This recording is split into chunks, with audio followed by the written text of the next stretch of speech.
Justin Turner was one of the most surprising players for the Boston Red Sox in the 2023 season. Tune into today's episode of Locked On Red Sox, where I tell you all the other most surprising players of the campaign. You are Locked On Red Sox, your daily Boston Red Sox podcast. Part of the Locked On Podcast Network, your team every day.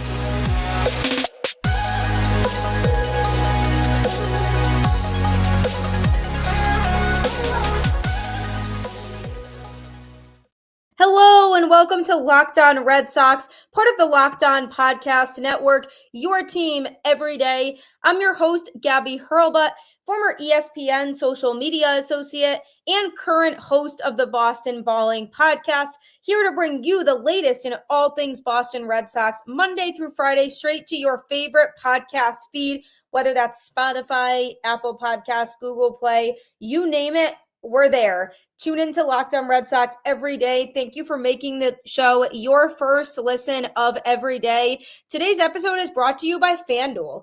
Make every moment more. Right now, new customers can bet $5 and get $200 in bonus bets. Guaranteed. Visit FanDuel.com/LockedOn to get started. Thank you for starting your day off by listening to Locked On Red Sox, or maybe you're listening during your lunch break, or maybe you just finished your long work day and you wanted to get your fix of Boston Red Sox content. Whatever it may be, thank you for deciding to tune into the show. I will be bringing new Red Sox content straight to your feed every day, including today's show, which is about the most surprising players of the 2023 season for the Boston Red Sox. There were a lot of players that surprised me, either in a good way or a bad way. And one player who really stood out to me in the most negative way possible was Kike Hernandez. When the Red Sox originally signed Kike, I was hoping for the best, and I thought he was going to be the type of player who was going to be able to contribute. I liked what I had seen from him in LA prior to that, and I thought he was going to be a good utility player who the Red Sox could utilize in a variety of different capacities. And at the beginning, it was fine. In 2021, he played a huge role in the Red Sox ALCS run. And then even in 2022, he had a decent season with the Red Sox. It was just more, for me, the digression in 2023. I mean, I wasn't asking for just perfection from Kike or asking him to be the best utility guy in baseball, but we're talking about a guy who really had degressed and took a turn for the worse. Offensively in 2022, he finished the season with a batting average of 222.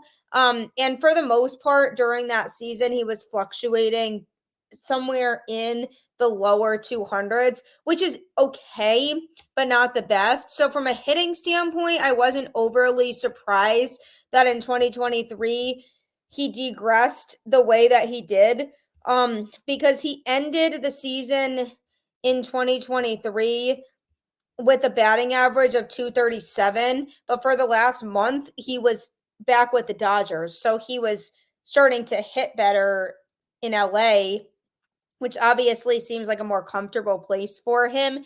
Whereas in Boston, he was really struggling. I mean, I think when you look at the way that he contributed in Boston versus the way that he contributed in LA, it's so much different. He was traded right before the trade deadline from the Red Sox. So it was end of July when he went to the Dodgers, but he was unable to maintain some consistency at the plate all season. And his defense is really what did him in for me. He had the lowest WAR in baseball. It was in the negatives, which basically means the Red Sox were losing games with him that they wouldn't be losing if they had a replacement player. You never want your WAR to be in the negatives. That means you're negatively contributing to your team. And if they were to take a replacement player, they would have won another game or two based on that. So that alone is tough, but he led baseball in errors, and it just was not acceptable. When he played in the outfield, he looked more comfortable defensively. He made some nice plays out there. But when he was playing in the infield, it was a huge struggle watching him out there. So to me, what surprised me the most was just how much worse he got in the 2023 season. And by the time he was traded, it was at the point where I was relieved that he was gone. And the return, I'm actually pretty happy with the two pitching prospects that the Red Sox got in the deal when they did trade him. But it eventually got to the point with me where I wanted him gone and I was ready for him to be gone. So Kike just was the type of player who just drove me completely off my nerves. And I was so happy when he wasn't with the team anymore. I admire his ability to try to get acclimated in Boston. He was making the most of the situation and playing in Boston. It seems like he was more comfortable in LA, but he was embracing the opportunity of playing in Boston. And I definitely respect that. He seems like a great person, but from a baseball standpoint, he definitely took the biggest step back to me. And I was very disappointed. The next most surprising player on the 2023 Boston Red Sox was Corey Kluber.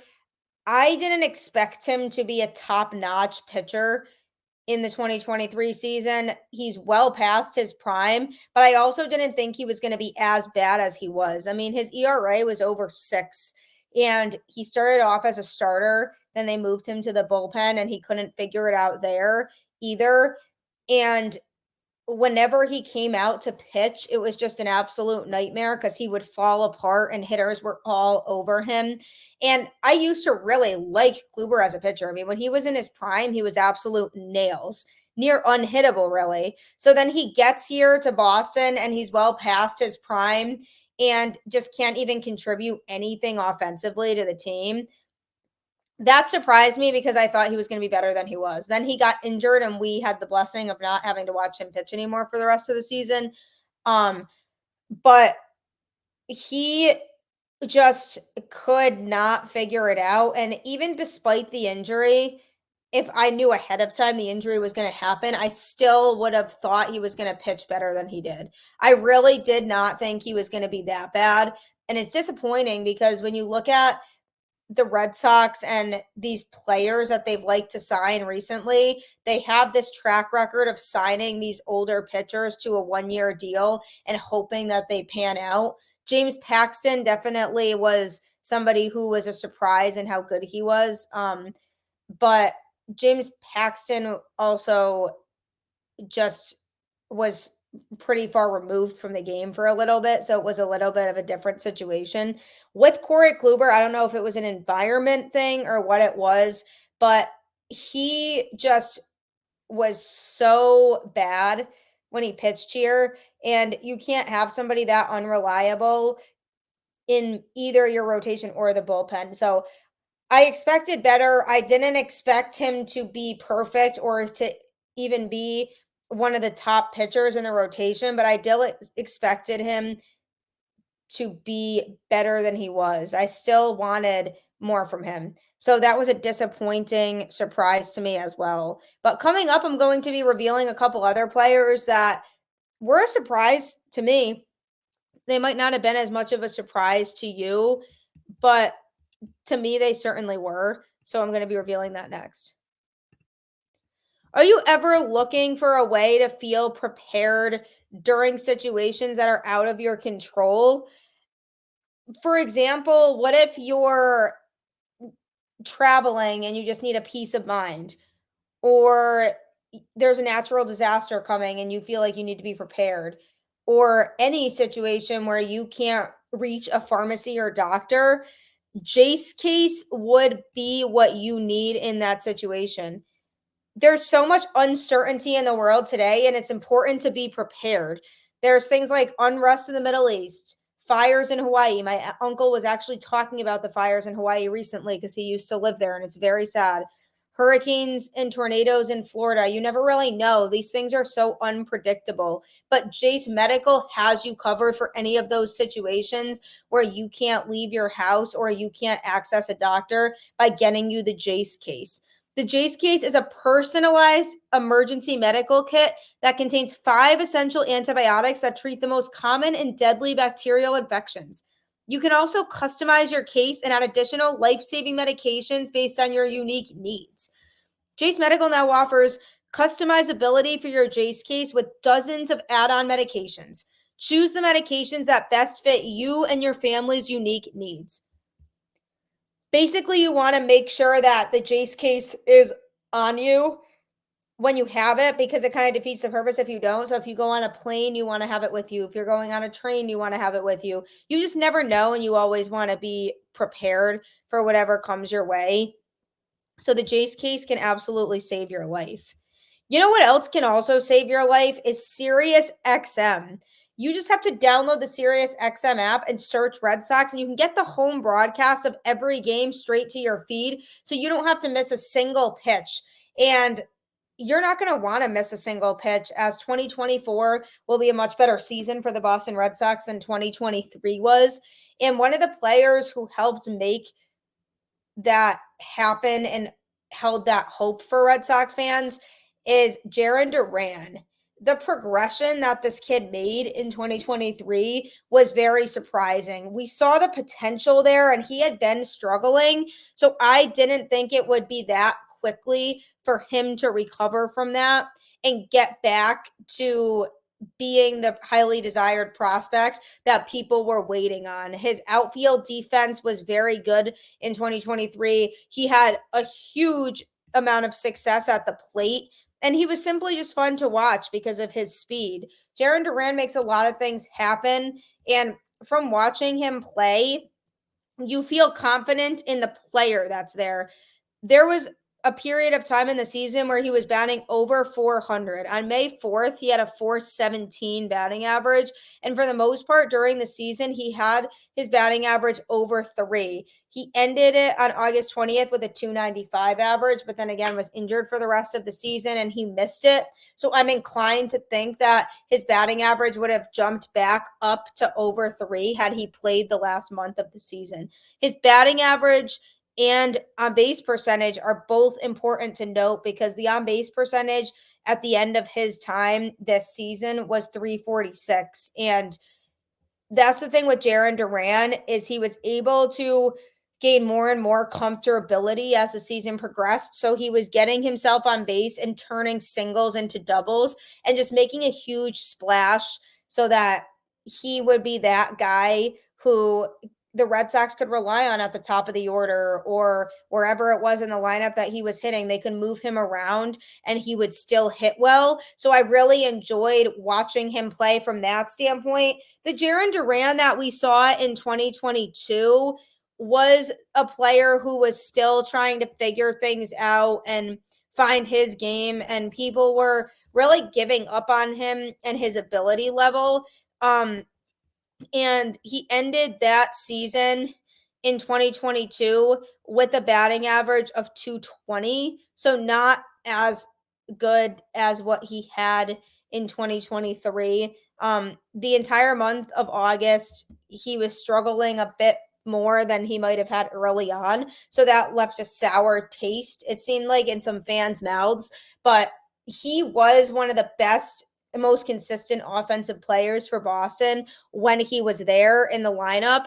And it was a great feeling having somebody like Duran on the team, because if you have a guy like that who is versatile and is not afraid to be confident, that's going to get the team far. And Duran, to me, is the type of player that I could see them maybe thinking about trading down the road, but should definitely be keeping for now, because he could provide a lot of value. And when they're looking to really round out their lineup for the 2024 season, you want Jarren Duran in that lineup for multiple reasons. And the progression that he made in the 2023 season was definitely one of the biggest surprises to me. Another big surprise to me was Justin Turner. I've always been a fan of Turner. I think he's a very good player. And when he was in LA, he was clutch in so many situations for them in the preseason, in the postseason, during the season. he was the guy who all around was reliable and always had a good attitude to go with it. So I had a good feeling about him coming in. But when I had a good feeling, I did not think he was going to turn into one of the best hitters on the team. And I would be referring to him as Mr. Clutch all season long, which he truly, truly was. For the entirety of the season, he had a consistent batting average of around 285, and his on base percentage was around 355. And obviously, those went up and down a little bit over time, but he really was one of the most consistent Red Sox hitters. He was the guy that you wanted at the plate when there were runners on base. So he was that guy who was coming up big in those situations and helped the Red Sox win a lot of games because of it. And from a locker room leadership standpoint, he was the guy who was really helping those younger players out and helping to facilitate walking them through hardships, talking about what it's like to go through things like getting DFA'd or getting released in your career and kind of climbing back up from that. And I had a Red Sox beat reporter on the show as a guest a few months back, and he was saying how there were people around the Red Sox clubhouse that were calling Justin Turner the best clubhouse leader that the team has ever had. And that's a powerful statement, because if you think about some of the legends that have come through Boston, like Dustin Pedroia, Jason Varitek, David Ortiz, Pedro Martinez, legendary players that all resembled good leadership qualities. For people to say that Justin Turner is the best clubhouse leader that this Boston Red Sox team has ever had, that's incredibly telling of his ability level and his way of rallying his team, making everybody feel comfortable, and assisting with the individual growth process of everybody on that team. So I knew that he was a good veteran presence to have in that clubhouse for sure. I wanted somebody like that to come in and be the guy who can really lead. But for me to look back on everything and say he was the glue that kept that Red Sox team together, I would not have said before the season, and I would have been surprised to hear if I told myself that before the season started that he would be that guy at the end of the season. I wouldn't have believed myself, but he really was. There are so many players who talked really highly of Justin Turner, and I just truly appreciate what he's done during his time in Boston. And if he's not coming back, we can always look back and appreciate him for the player that he was and the leader that he was and what he did at the plate. I mean, he had one of his best career seasons, and it was just truly a banner year for him individually with the accolades. He was hitting very well. His fielding was good. I definitely think he was helping Triston Casas out with the fielding. And he just made so much of a difference. I truly believe that if you take Justin Turner out of the equation, the Red Sox would have won even less games than they did. And they won 78 games, which obviously is not a fantastic record, but I still think he helped save them and pull them out of the dark days, because there were a lot of injuries to this team this year, and it wasn't a complete team as much as it could have been for a lot of the season. And when the Red Sox went on these bad slumps where they were losing a lot of games, somebody needs to be there to be able to pull them out of that. And I truly believe Justin Turner was that guy for this team. And I'm just so surprised at just how well that worked out. I thought he would be good, but I did not think this good. So big props, honestly, to Chaim Bloom in the front office for signing him, because he's absolutely loved by the Boston fan base, and his wife loves being in this area, and he just made such a difference. Now the question is, will he come back? We'll find out soon enough. But coming up, I'm going to be talking about a couple more players who intrigued me and were the most surprising part of the bunch of the 2023 season.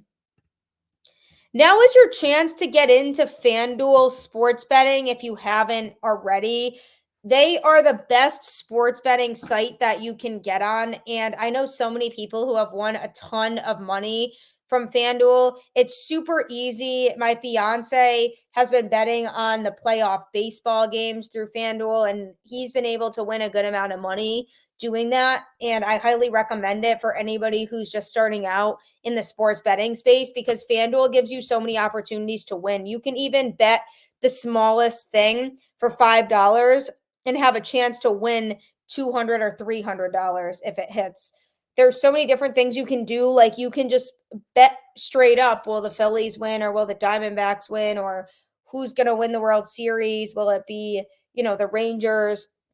You can bet on so many different things like that and win a lot of money. Or you can bet on more specific in-game scenarios, like for the first 5 innings of the game, the Rangers have to have at least a 2-run lead. And there's more specific ones like that. But if you're just starting off, you can do it more general. So it really helps people at every level of their sports gambling experience, which is what makes FanDuel as great as it is.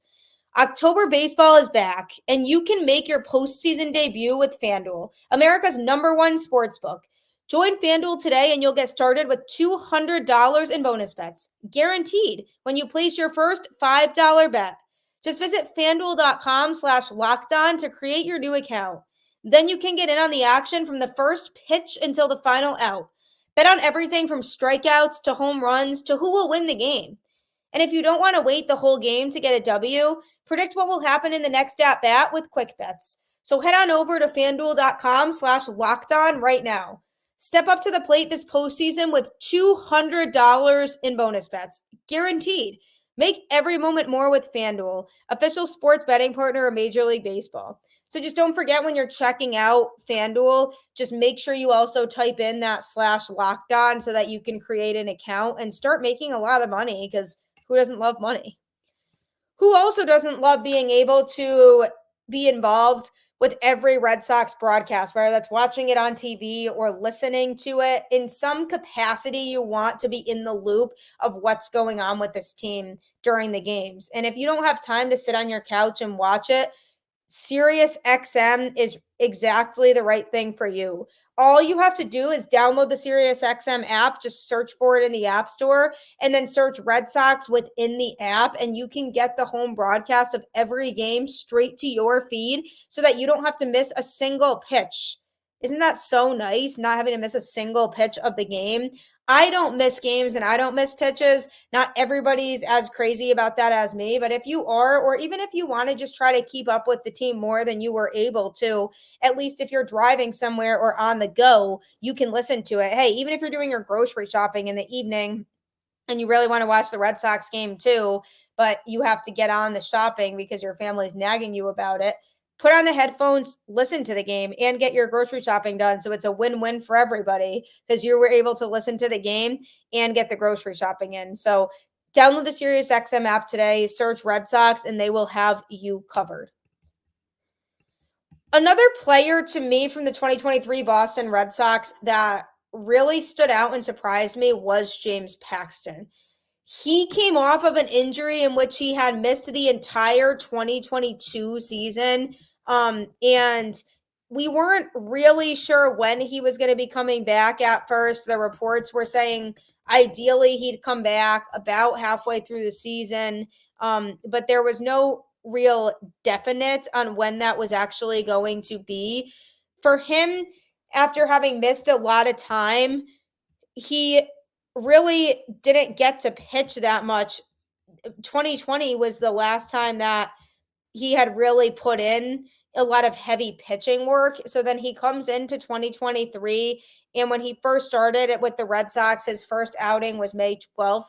And his ERA was decent. I mean, he struggled for a couple starts in May, getting his ERA up to a 5.14, but then he bounced back down even to below 3 in some cases. He ultimately ended the season with a 4.50 earned run average, but he was pitching well until about mid-July. It was really around the halfway point he started to decline, because on July 8th, he had an earned run average of 273, and then it jumped up to 351 in his next outing. And it kind of stayed around the 350 mark for the rest of the season. So it doesn't seem like it's that drastic of a change, but when you've been averaging a certain number, something obviously changed that kind of piled up to affect those numbers the way that it did. So I was surprised by him for two reasons. One, because of how well he was actually pitching early on. I expected him to be incredibly rusty and really struggle because of how long he had been away from the game. But he actually was one of the Red Sox best and most consistent pitchers throughout the season. And then in the second half, when he started to decline, that also surprised me because the James Paxton I saw early on was the James Paxton I thought I was going to have all season long. And I was like, wow, we are so spoiled as Red Sox fans if we get to watch this version of James Paxton all season, because there were skeptics and there were people who didn't think he was going to pan out. But I kept saying, I believe in him. I feel like he can be that guy who can help lead this pitching staff. And for a while during the season, he really was. So I was surprised by how well he was pitching and how valuable he was. And then I was also surprised when that dropped down.